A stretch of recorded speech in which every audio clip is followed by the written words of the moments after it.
Hello, everybody, and welcome back to Takshila classes. My name is Vasundhara Thakur, and today we are going to discuss a very important topic here, जिसे हम कहेंगे कि vocabulary related, but how to approach vocabulary. देखिए, बहुत बार ऐसा होता है, चाहे मैं एफकैट की बात करूँ, चाहे मैं सीडीएस की बात करूँ, एनडीए की बात करूँ, और any competitive exam for that matter. Sometimes we are not aware of the answer. अब हम सारी vocabulary याद नहीं कर सकते, ठीक है? ये तो एक ह्यूमनली इम्पॉसिबल बात है कि भाई मैं सारी आपको एक बुक रेफर कर दूं, आप वो सारी की सारी vocabulary रट लोगे या उसको डिस्कस कर लोगे या उसको लर्न कर लोगे, तो वो पॉसिबल नहीं है, किसी के लिए भी नहीं है। हमें यहाँ पे ज्यादा काम आता है स्मार्ट, ठीक है? कि अगर मैं इस तरीके से अप्रोच करूं vocabulary को, तो शायद मेरे आंसर जो है वो निकल जाए। हमें पता है सीडीएस के एग्जाम में कह लो, एफकैट के एग्जाम में कह लो, वोकैबुलरी जो है वो ज्यादा नहीं तो 50%, ऑलमोस्ट 50% जो है वो कवर करती है, right?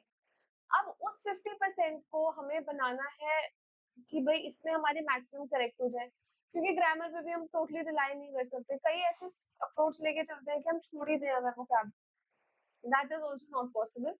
What you need to do is आपको एक ऐसी अप्रोच रखनी है कि जिससे आप मैक्सिमम जो है इसमें स्कोर कर सकें। अब इसमें भी बहुत बच्चों के सवाल होते हैं कि तो क्या हम ऐसा करें कि हम वोकैबुलरी जो है बिल्कुल ही छोड़ दें और जो मेथड मैं आज सिखाऊंगी उसी को अपना लें? नहीं, देखिए, शॉर्टकट जो है वो कोई भी ऑप्शन नहीं है, राइट?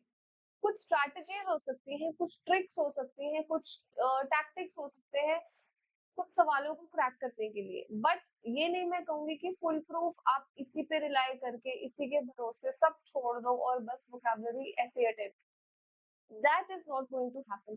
तुक्के मारने के लिए भी कहीं ना कहीं पढ़ा हुआ होना जरूरी है, आइडिया होना जरूरी है कि इसका ये, इसको अगर मैं ऐसे देखूं तो क्या आंसर बनेगा, इसको अगर वैसे देखूं तो क्या आंसर बनेगा। अगर आप सोचो कि मैं सिर्फ तुक्के मार लूंगा, I will just depend upon flukes and I will go and attempt questions, that is not going to happen. That is the sad truth. So you need to accept it. Yes, you need to do a lot of hard work on your vocabulary, but sometimes there are questions जो आपको लगता है कि यार इसके एक दो option तो मुझे पता है, बाकी नहीं पता। ऐसा बहुत बार हो सकता है। तो इसका आंसर मैं करूँ ना करूँ, तो उसको छोड़ने या गलत करने से बेटर है कि आप उस पे ये स्ट्रैटेजी लगा के देखना, मे बी नॉट ये चल जाए, but in most of the cases it has work, ठीक है? तो how to approach vocabulary when nothing comes to mind, questions के थ्रू करेंगे। प्रीवियस ईयर क्वेश्चंस है कुछ एब्स्ट्रैक्ट के, देखते हैं। देखिए, choose the correct synonym of the word given gardener. अब बहुत सारे बच्चों को गार्डनर नहीं पता, मान लो। एक जो स्ट्रैटेजी जो हम इससे सीखेंगे वो है एलिमिनेशन। सबसे पहली जो स्ट्रैटेजी हम सीखेंगे वो है एलिमिनेशन। कई बच्चे एक्साइटमेंट में आके, एक ये भी चीज बता दूं मैं, देख मान लो कोई वर्ड है उसका आप हमेशा, जैसे हॉट का आप हमेशा, एक एग्जांपल दे रही हूँ, ऑपोजिट पढ़ते हैं कोल्ड, हॉट कोल्ड। कभी हॉट का बहुत कम होता है कि हम सिनोनिम पढ़ने की कोशिश करते हैं कि वार्म, है ना, या इस तरीके से कोई और वर्ड। कई बारी मान लो वर्ड आ गया हॉट, ठीक है, आपको बोला भाई बताओ इसका सिनोनिम क्या है, आप उसमें ऑप्शन है कोल्ड, आप खुशी खुशी में कोल्ड मार्क कराते हैं कि हॉट कोल्ड ये तुमने पढ़ा है। आप समझ रहे हो मैं क्या कह रही हूँ? ऐसा नहीं करना है, राइट? पहले पढ़िए कि सिनोनिम है एंटोनिम है, फिर करिए। अब यहाँ पे बात हो रही है कलेक्ट, ठीक है? अब हम बात करते हैं एलिमिनेशन मेथड की, जो सबसे अच्छा मेथड है। ऑप्शन ये वायबल होता है अगर आपके पास जो वर्ड्स गिवन है ऑप्शंस में, ये कहीं ना कहीं रिलेटेड है और यहाँ पे आप बड़े इजीली चीजों को एलिमिनेट कर सकते हो। जैसे कि देख, मुझे पता नहीं इनका क्या मीनिंग है, देखो मेरे पास एक चीज मैं देख रही हूँ, डिस्पेल, डिस्पर्स और डिसिपेट। ये तीनों वर्ड्स जो है ना, इनका मतलब होता है कोई चीज को बिखेर देना। असेंबली डिस्पर्स हो गई, डिसिपेट हो गया वाटर, है ना, स्कैटरिंग में आप पढ़ते हो, स्कैटरिंग ऑफ लाइट में अगर आपने पढ़ा होगा फिजिक्स केमिस्ट्री में, डिस्पेल। ये तीनों की मीनिंग सेम है, यानी कोई चीज हटा देना। तो इनमें से कोई भी कभी आंसर नहीं हो सकता, क्योंकि फिर तो कोई बोलेगा डिस्पेल कर दो, कोई बोलेगा डिस्पर्स कर दो, कोई बोलेगा डिसिपेट कर दो।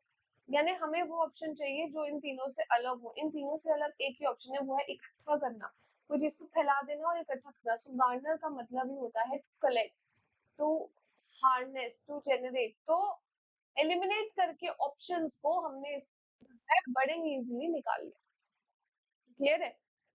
अब देखिए नेक्स्ट करते हैं बात रॉट की बात करते हैं। अब ये भी ऐसा वर्ड है जो बहुत सारे स्टूडेंट्स को, आई एम अज्यूमिंग कि नहीं आता होगा। एलिमिनेशन मेथड को यूज करते हैं। अब देखिए एंगर और हैप्पी, मुझे मान लो यही सब वर्ड्स पता है सिर्फ, ठीक है? एंगर और हैप्पी पता है यार मुझे सिर्फ, मैं कैसे, क्या पता एंगर हो इसका उल्टा, क्या पता रॉथ मतलब खुशी हो उल्टा एंगर हो, या हो सकता है रॉथ मतलब एंगर हो उल्टा खुशी हो, कुछ भी हो सकता है। अब मैं बाकी दो ऑप्शंस को देख लूँ, ठीक है? मैंने देखा रेज, यार रेज मैंने कहाँ सुना हुआ हो सकता है, रोज रेज ये वो इस तरीके की मैंने जितने भी कुछ एक अपने लाइफ में वर्ड सुने होंगे। चलो इसको एक बार साइड पे रखते हैं। तो मैं अज्यूम कर रही हूँ कि रोड रेज जब होती है, एक्सीडेंट्स होते हैं, तो इस तरीके से आई एम अज्यूमिंग कि ये एंगर से कहीं ना कहीं एसोसिएटेड होगा। हमें उल्टा ढूंढना है, याद रखिए। फ्यूरी की बात करते हैं यार, फिरोशियस, फायरी, फ्यूरी, ये सब बड़े नेगेटिव ट्रेट्स हैं। तो ये भी ये तीनों भी सेम। मेरे पास क्या बचा? हैप्पी। आंसर मेरा क्या है? हैप्पी। रॉथ का मतलब ही होता है एंगर, गुस्सा। तो ये क्या हुआ इसका ऑपोजिट, ठीक है? फसाड। अब होता है दूसरा मेथड जो हम यूज करेंगे, दैट इज ब्रेक अप। अब ब्रेकअप किसका करना है? आपको अपना नहीं करवाना, ना किसी और का करवाना है, ब्रेकअप करना है वर्ड का। अब जब इस तरीके के वर्ड आते हैं जैसे फसाद, नाउ इसमें कोई भी मीनिंग का आपस में कोई लेना देना नहीं है। वहां तो ये था कि चलो तीन एक जैसे, दो एक जैसे थे, यहाँ पे तो किसी को कोई लेना देना नहीं है। एलिवेशन का मतलब कुछ और है, इंटीरियर का मतलब कुछ और है, फ्रंट एज का मतलब कुछ और है, सीलिंग का मतलब कुछ और है। इसका मतलब इसका पर्टिकुलर ही आंसर होगा, पर्टिकुलर मीनिंग होगा। कुछ भी इनमें से नहीं हो सकता कि मैं कुछ भी सोच के मार्क कर दूं। चलो एक ऑप्शन है, आप इसको छोड़ दो। दूसरा ऑप्शन क्या है? अब मैं इसको वर्ड को ब्रेक करती हूँ कि इंग्लिश वर्ड तो नहीं है। देखो ये सीन के नीचे लगा, ये कुछ फ्रेंच, इटालियन, स्पेनिश होगा। आई एम अज्यूमिंग, हमें ये भी नहीं पता। Now what we have to do is कि यहाँ पे मैंने देखा फसाड, फेस। फेस क्या होता है? हमेशा the map work, the index, ठीक है? अब फेस से हमें क्या आ रहा है यहाँ पे? फ्रंटेज। तो मैंने अगर एक तुक्का भी मारा, एक अगर ऐसे फ्लूक भी कर दिया कि एक बार फ्रंटेज करके देख लेती हूँ, तो तेरा तो सर 80% चांसेस के ऐसे से आंसर सही हो जाते हैं। और फसाड का मतलब ही फ्रंट होता है, फ्रंट ऑफ द बिल्डिंग, ठीक है? तो फेस से अगर मैं इसको थोड़ा सा रिलेट करूं, तो ये मेरा आंसर जो है वो करेक्ट हो गया। तो इतना रिस्क तो आप ले सकते हैं, प्रोवाइडेड आपको पता हो चीज, ठीक है? अब देखते हैं नियरेस्ट इन मीनिंग। अब है हमारे पास इग्रीजियस। अब बहुत बच्चे हो सकते हैं पहली बार ही वर्ड सुन रहे हो, इग्रीजियस, ये क्या होता है इग्रीजियस, ठीक है? अब कॉमन, सोशल, प्लेन और अट्रोशियस। कॉमन और प्लेन एक जैसे से हो गए, ठीक है? सोशल, बहुत सारे बच्चों ने वर्ड पढ़ा होगा ग्रीगेरियस। कहेंगे कि भाई हाँ यही तो नहीं है, कहीं ग्रीगेरियस का एक और निकाला हो, हमने पढ़ा था और शायद मैम ने बताया हो, हमें याद ना रहा हो। नहीं, कॉमन, प्लेन, सोशल तीनों बड़े पॉजिटिव वर्ड्स हैं।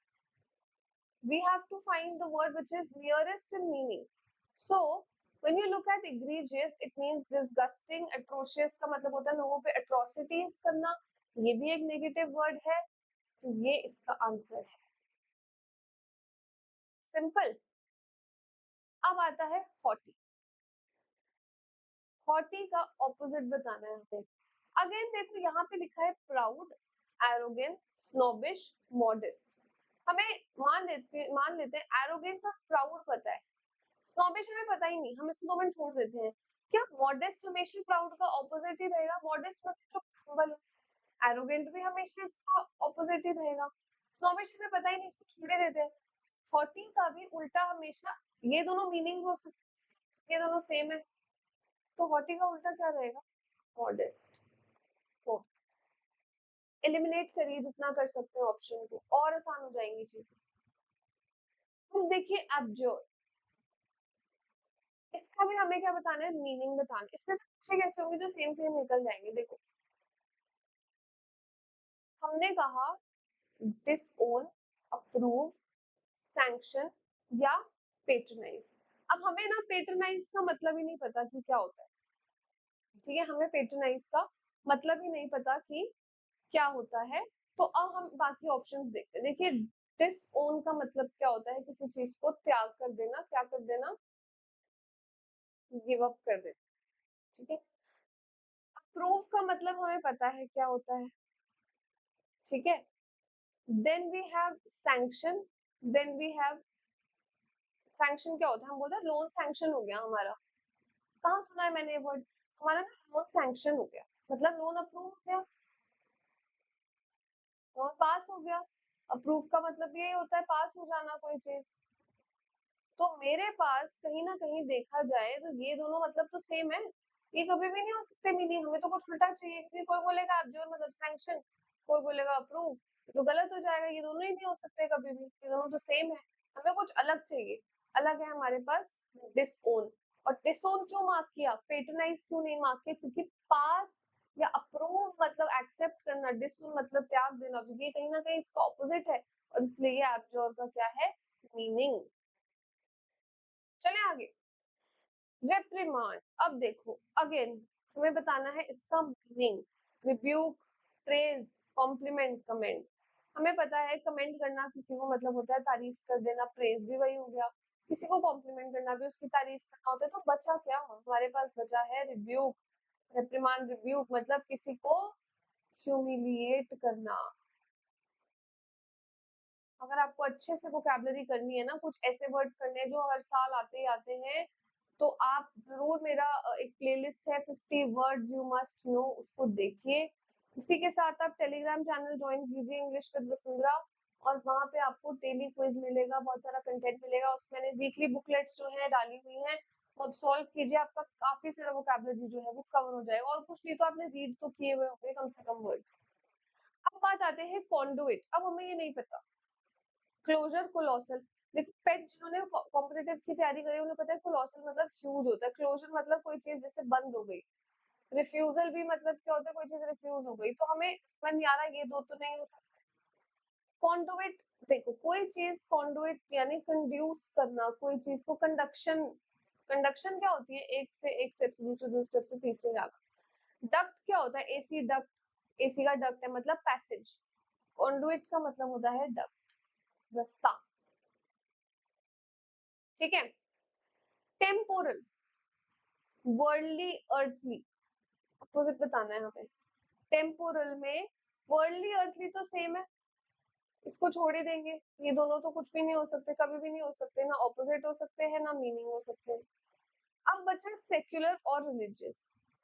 सेक्युलर रिलीजियस जो है दोनों एक दूसरे के ऑपोजिट्स है। सेक्युलर कहता है कि भाई रिलीजन की जगह नहीं होनी चाहिए, और रिलीजियस कहता है रिलीजन की जगह होनी चाहिए, ठीक है। अब हमारा आंसर क्या होगा,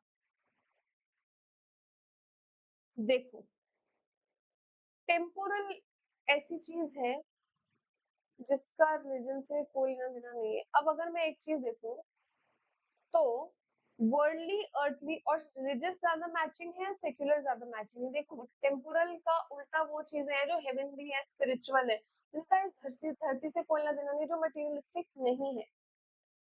वर्ल्डली, सेक्युलर, अर्थली फिर भी सेम है, इनका मटेरियलिस्टिक चीजों से लेना देना है, रिलीजियस का नहीं है। रिलीजन कहता है भाई धर्म को मानो बाकी सब छोड़ दो। तो यही है जो उल्टा बचा, आंसर क्या होगा हमारा, रिलीजियस, ठीक है। तो आई होप इन सब चीजों की हेल्प से आप थोड़ी सी वोकैबुलरी, आप और बेटर क्वेश्चन सॉल्व कर पाएंगे, ठीक है। इस वीडियो को शेयर कीजिए जितना ज्यादा हो सके, और लाइव सेशन आते रहेंगे, आप लोग ज्वाइन करिए, उनको शेयर करिए जितना कर सकते हैं। Thank you so much everybody for watching. If you have any sort of recommendations let me know in the comment section. अगर आपको कुछ और बताना है, पूछना है, तो प्लीज टेलीग्राम चैनल भी ज्वाइन कर सकते हैं इंग्लिश विद वसुंधरा। उसके अलावा आपको कोई भी और दिक्कत है आप कमेंट सेक्शन में जरूर बताइए। थैंक यू, गुड लक, जय हिंद।